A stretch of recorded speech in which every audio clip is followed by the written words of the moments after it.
Hey everybody, it is Sunday the 29th of November 2020. I hope you're good. I hope you had a good Saturday. It was beautiful weather here in the Carolinas. Whatever the weather, but it was lovely. Anyway, I drew some cards this morning, did my own little private uh, prayer treatment, if you will, and I got the Diamond Dreamer as a challenge. Here's what he looks like as an ally, and this is what he looks like as a challenge upside down. Diamond Dreamer talks about material wealth and true prosperity. As a challenge, it's a reminder, a message that there are more gifts, blessings, abundance in compassion, in love, in truth, in respect, than there ever could be held in the material world. And this is particularly poignant at this time of the year because we have a dichotomy of wanting to give and the perception that we're giving and being generous and being kind, when there's also the underlying river of lack, of struggle, of despair, of whatever you want to call it. Yesterday, I don't know if this is national, just local, was a day of supporting small businesses. All day long, the news rhetoric was spouting stories of struggle and showing percentages of how many small businesses have closed. Well, okay. My always answer is, what's next? So when you look at the challenge of the Diamond Dreamer and you find yourself, like I have, wrapped up in material gain, wanting something new, wanting something shiny, bright, there's sort of two ways to look at that. You have everything that you need. You've got everything that you could possibly need already. Everything that you could want is always going to be supplied for you, which is in essence why we're here. You know, I don't know that any of us choose to come to this life and say, well, I want to have a life of poverty. Now, when you're here, if you're choosing that your purpose be that of compassion and that of giving of yourself, like a physical atonement, perhaps if you believe in past lives, you've been materially wealthy and you've decided you want to experience the opposite side of it, because that's maybe part of your enlightening process, well, then it makes sense that you join a monastery or become a nun or vow poverty, or take the sannyasins journey where they give up materialism in search of the divine or higher power. Myself, I think the modern Western world has this unique balance between comfortable, moving along with the times, and living within means or just living with means, stretching boundaries of growth, being financially responsible and responsible in general. And if you look at it, there's nothing wrong with the desire of the bright and the shiny and the material gain to reward yourself or other people for things they've done, but it gets a little ratchet when there is this expectation. The expectation we put on ourselves is the more important expectation. If I don't do this for this person, they won't like me. If I don't help such and such a person, they'll no longer be my friend. Those are the fake, false views of materialism. And it's easy to say, well, if they only want you because you are, I don't know, affluent, wealthy, then they're not necessarily aligning themselves up with you and what you're about. And if you feel that people are manipulating a situation because you can provide, telling you a story that sounds terrible to make you give them money,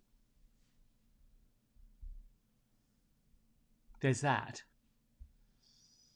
What's wonderful to me is just this overwhelming feeling of bliss and love and just in harmony and freedom, and realizing that I'm not a result of what I've learned in my life, that I can learn something new. And that again is a gift. I can be open to saying and declaring and making statements right now. I'm wealthy in more avenues than money. I'm abundant in more ways than my possessions. And I like that in so much that I can learn to take or leave possessions. Yes, there are some things I'm attached to more than others, but then I'm also looking at, why am I attached to them? What do they represent? What part of myself am I still holding on to that? I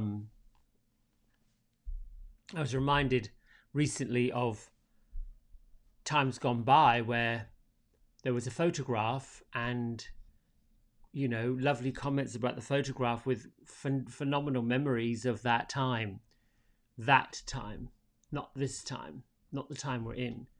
It's lovely to have those photographic thoughts and feelings and memories. And even though there are people who perhaps have very short or non-existent short-term memory, you could sit down with somebody who is seemingly, you know, straddling two worlds, whether they're in Alzheimer's or forms of dementia, which is a terrible illness, but there are folks that get there.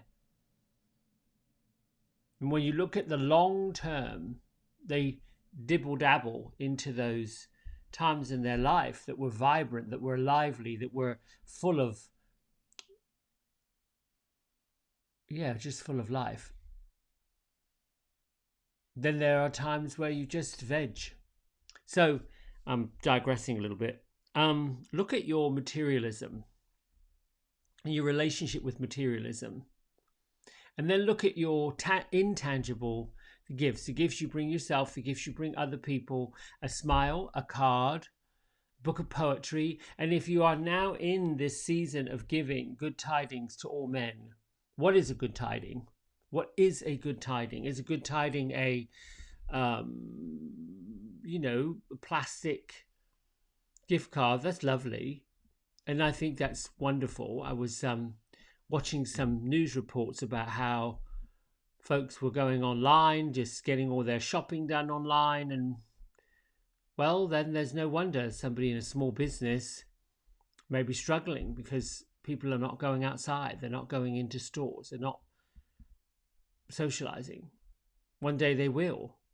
What does that look like? You know, what does that look like when we all return to a time when we are mingling again? Do we want to mingle again? That's the thing. And how are we mingling? I don't know. Maybe that goes back to the times where we did flea markets, which I think are just fabulous places. All kinds of finds. And it's lovely to find a market stall holder and meet them on a regular basis, and buy your veg from them or get your plants from them, or do all those things. Anyway, 10 minutes in, we're going to meditate. As usual, bring your feet flat on the floor. Settle into breath. Ooh.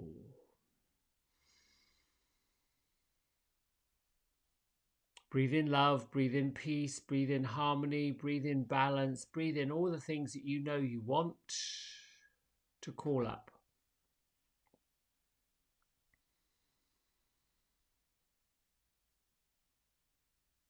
Come into the flow of energy going in and going out.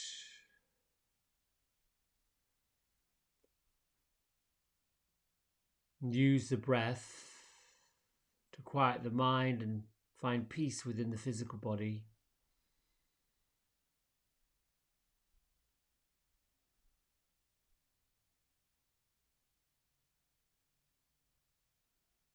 To allow your hands to either palms facing upward if you want to receive guidance and wisdom and visions, and palms down if you want to give or be internal and ask of yourself.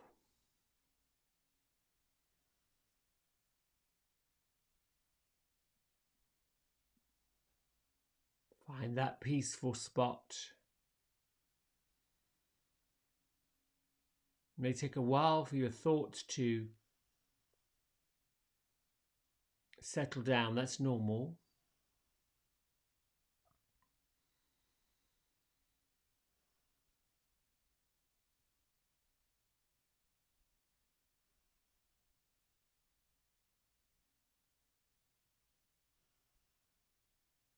And come into your body as a vessel, a container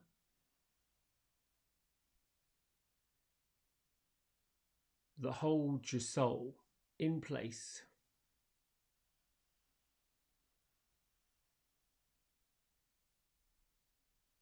Deepen your breath in and exhale out to increase the vibration of your spirit.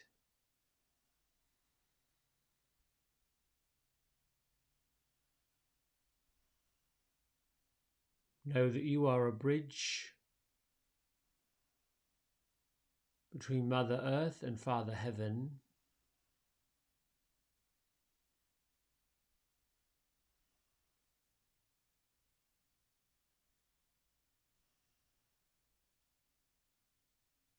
Have the human experience of connecting to both.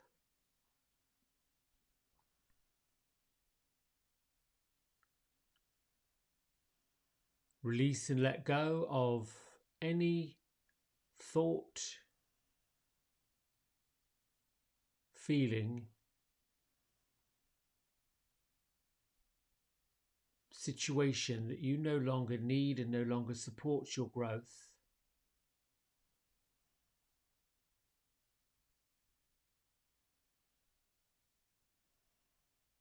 Release the tight hold on expectations.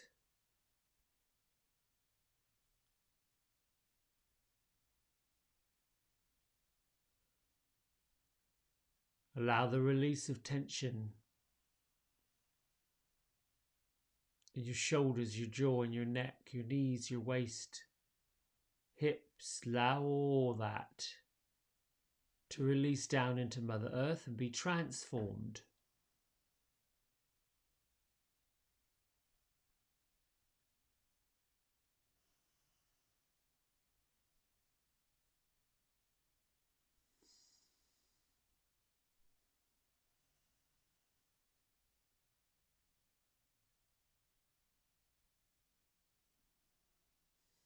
Empty out.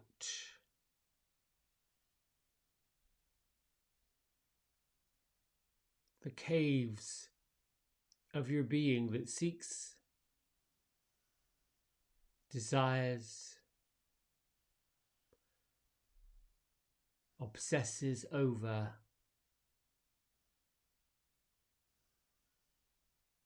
frivolous material items.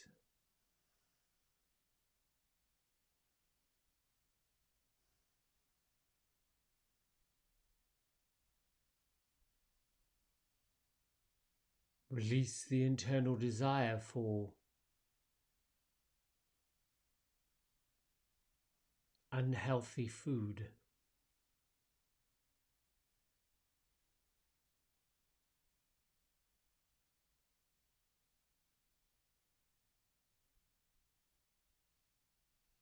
Make room for the desire to nourish your body with healthy food.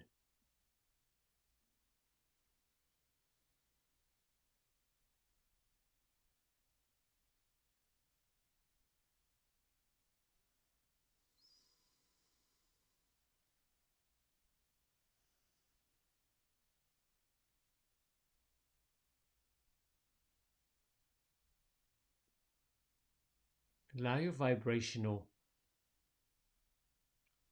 being, the bridge between the Mother Earth and the Father Heaven, to lift and lighten.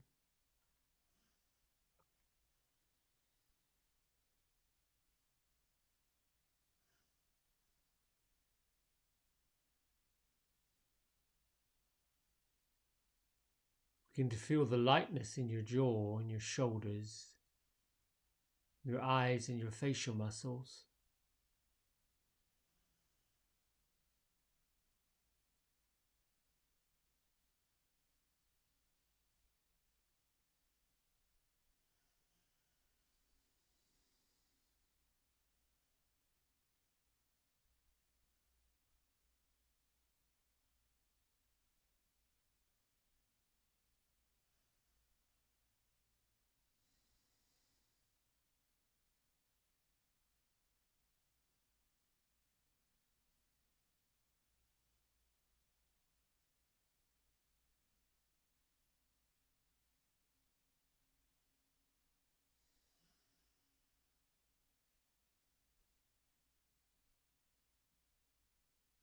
As your thoughts beyond the present come, acknowledge them for being there. Thank you. Allow the thoughts to move on without attachment.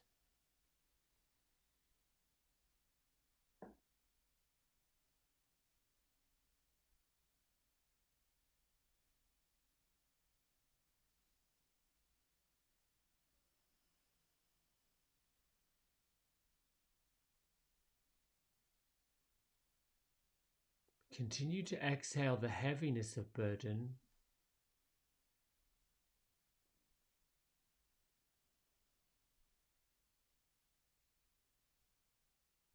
Know that these heavy thoughts are just moving through your body.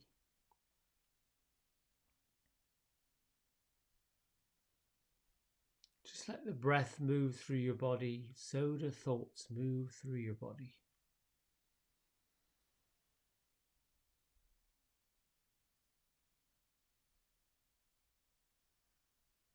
It's either transformed energy or energy to be transformed, and it's always moving through your body.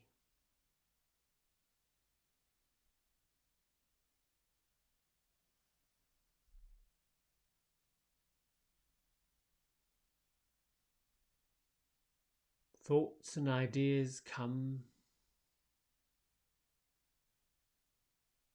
to inspire and empower,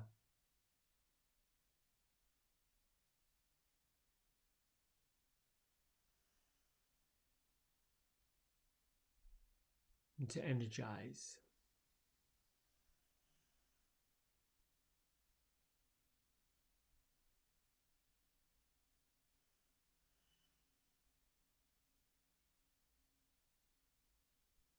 Continue allowing the breath in to lift you upward.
Gently bring your hands to prayer at heart center.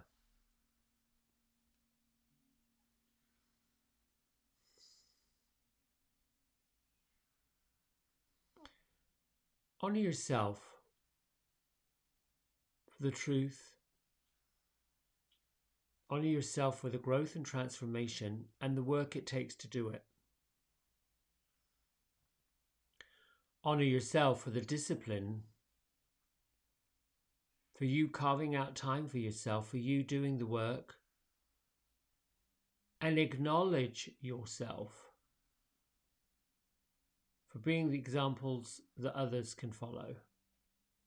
Lift your thumb knuckles up to your third eye center, and together we bow and say Namaste. The light in me honors the light in each and every one of you. I'm grateful for all of you to bring these messages and these cards, and I never know what it's going to look like.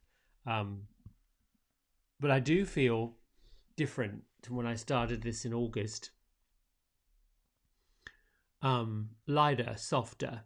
The energy I'm experiencing is flowing easier. I look back on some of the earlier meditations I did and messages, and they give me a good benchmark in, there's progress and there's growth happening. So I'm pleased with that. Have a good Sunday.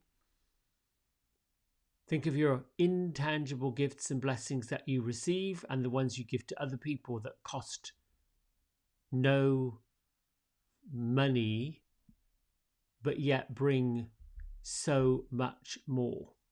All right. Until tomorrow morning at 5:30. Have a great day. Bye.